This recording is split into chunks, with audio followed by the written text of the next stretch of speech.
de volta para continuar mostrando nossa cultura indígena. E o nosso processo está aqui com o Marcos Abraão, desembargador aqui do Tribunal Constitucional Federal da segunda.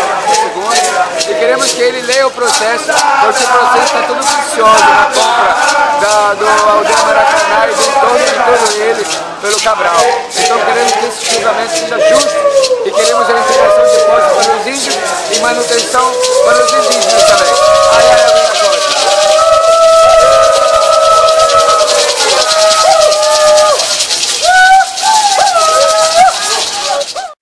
Por que motivo nós estamos aqui realmente na frente do Tribunal Federal da Segunda Região? É porque nós vemos aqui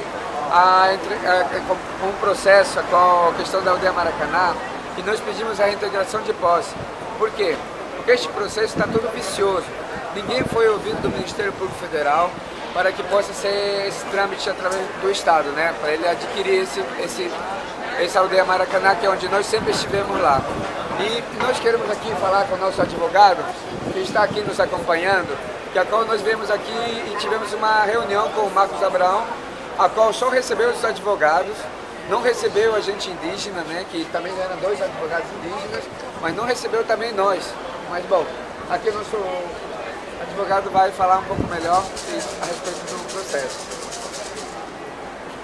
Gente, olha só, estamos aqui porque tem um recurso da primeira instância, tem uma liminar da primeira instância